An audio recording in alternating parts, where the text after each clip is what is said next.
বন্ধু-বান্ধৱীসকল আপোনালোক সকলোকে মোৰ ইউটিউব চেনেললৈ স্বাগতম জনাইছোঁ। আজি মই বনাবলৈ লৈছোঁ টেঙেচি শাকৰে মাছৰ জোল। তাৰ বাবে মই লৈছোঁ এয়া টেঙেচি শাক।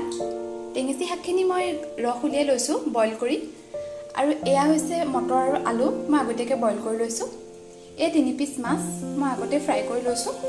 এয়া এটা পিঁয়াজ সৰু সৰুকৈ কাটি লৈছোঁ আৰু কেইটামান মেথি গুটি। টেঙেচি শাকৰ মাছৰ আঞ্জা হৈছে আমাৰ অসমৰ এটা থলুৱা খাদ্য। ই খাবলৈ ভাল হোৱাৰ লগতে শৰীৰৰ কাৰণেও বহুত উপযোগী। তেনেহ'লে আজি ৰেচিপিটো আৰম্ভ কৰোঁ। এয়া মই গেছত কেৰাহীখন পাতি লৈছোঁ আৰু এইখিনিতে আপোনালোকৰ এটা অনুৰোধ যে আপোনালোকে যেন ভিডিঅ'টো সম্পূৰ্ণকৈ চায়। এয়া কেৰাহীখন গৰম হৈছে আৰু ইয়াত মই অলপ তেল দিছোঁ।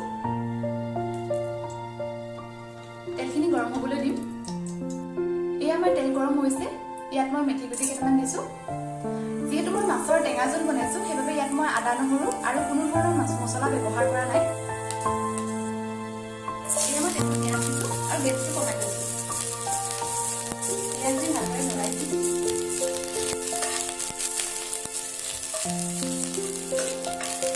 এতিয়া তেলত এচামুচ হালধি দিলোঁ। হালধিখিনি দিও ভালদৰে লৰাই দিছোঁ। আৰু এতিয়া মই আলু আৰু মটৰ বইল কৰি ৰখাখিনি দি দিছোঁ।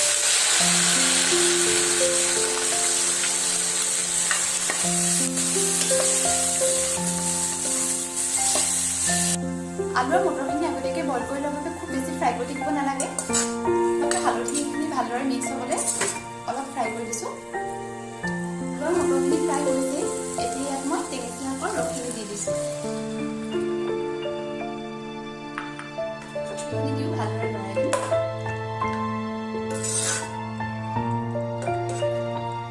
এতিয়া ইয়াত মই সোৱাদ অনুসৰি নিমখ দিছোঁ। নিমখখিনি ভালদৰে লৰাই লৈ ৰসখিনি উতলালৈকে ঢাকি দিছোঁ। এয়া চাওক উতল আহিছে। এতিয়া মই অলপ পানী দি দিছোঁ। পানী মই গৰম পানী দিছোঁ আৰু বহুত বেছি দিয়া নাই। আলুখিনি মই অলপ ভাঙি দিছোঁ। তেতিয়া জোলখিনি ডাঠ হ'ব আৰু ডাঠ হ'লে ভাল হ'ব খাবলৈ। আপোনালোকে অলপ ভাঙি দিব। বন্ধু-বান্ধৱীসকল এয়া চাওক জোলখিনি হৈ গৈছে। এতিয়া ইয়াত মই মাছ দিছোঁ। মাছখিনি বেছিকৈ লৰাই নাথাকোঁ, নহ'লে মাছখিনি ভাগি যাব।